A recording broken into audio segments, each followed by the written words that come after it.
Bonjour, nous allons voir sur cette vidéo que sont les corps énergétiques de l'homme. Tout d'abord, il faut savoir que l'homme, bien sûr, c'est un corps physique, que la science le décompose avec le microscope et dans tous les sens. Mais si on regarde un petit peu en arrière, il n'y a pas très longtemps, les hommes ne comprenaient pas qu'il puisse y avoir d'autres systèmes à l'intérieur de l'humain. C'est-à-dire système sanguin, système nerveux, système osseux, etc. Et c'est uniquement lorsque des appareils ont permis de les voir qu'ils l'ont admis. Et puis bien sûr, la science a compris leur fonctionnement. Pour les corps énergétiques, c'est la même chose.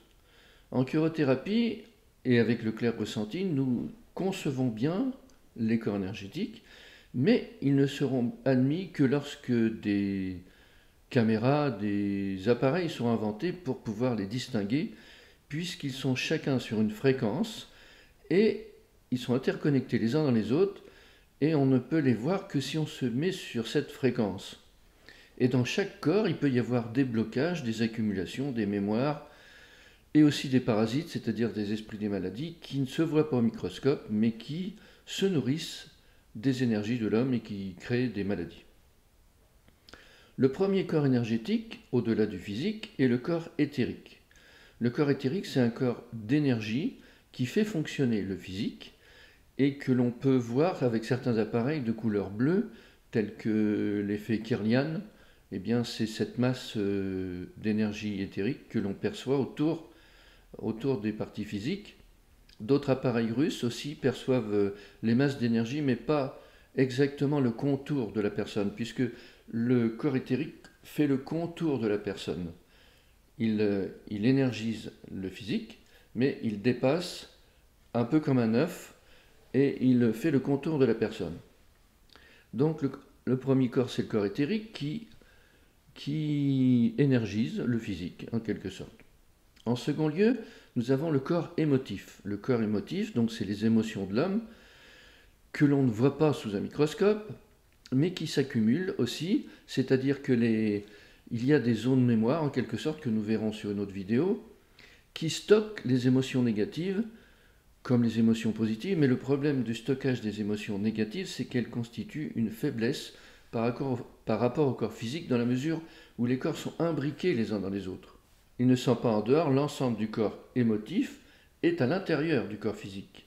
Et donc, par exemple, des affections répétitives au niveau du cœur, affections sentimentales, vont affecter progressivement le cœur de manière physique et peuvent créer des AVC ou d'autres problèmes cardiaques.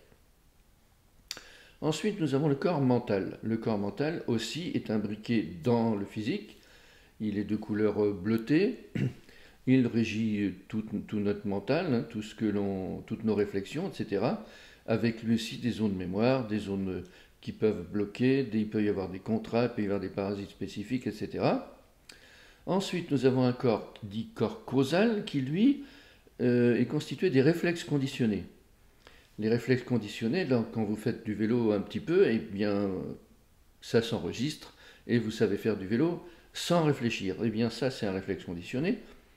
Mais il y a aussi des réflexes conditionnés qui sont dus à des situations désagréables et répétitives et qui s'ancrent aussi. C'est-à-dire si vous avez été poussé dans l'eau petit, par exemple, et que vous avez failli vous noyer, eh bien vous avez créé un réflexe conditionné qui perdure.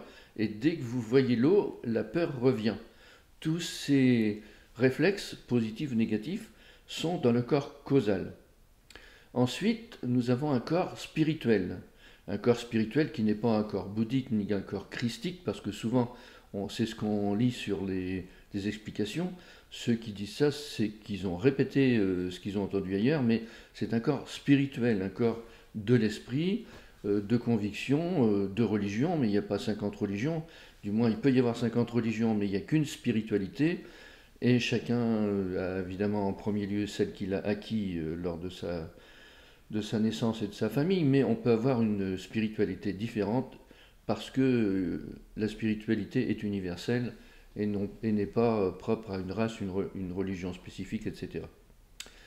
Et ensuite, nous avons deux corps, on peut dire supérieurs dans un premier temps. C'est un corps de cristal et un corps de lumière.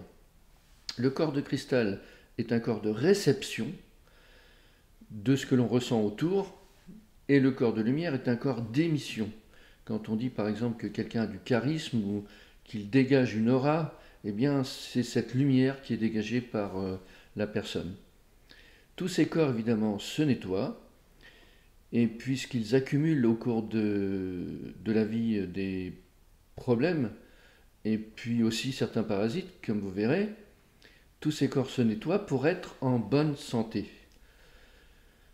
Voilà, nous détaillerons les corps encore plus sur d'autres vidéos et aussi les problèmes de mémoire, etc. Mais déjà, il faut bien comprendre que nous n'avons pas qu'un corps physique, nous avons un corps éthérique d'énergie, un corps émotif d'émotion, un corps mental de réflexion, un corps causal de programme, un corps spirituel d'esprit, un corps cristal de réception et un corps de lumière d'émission. Si on ne prend pas en cause ces corps, si on ne se consacre que au corps physique, eh bien on a du mal à être en bonne santé parce que on conserve tous ces boulets, tous ces freins qui sont accumulés dans les corps énergétiques. Merci.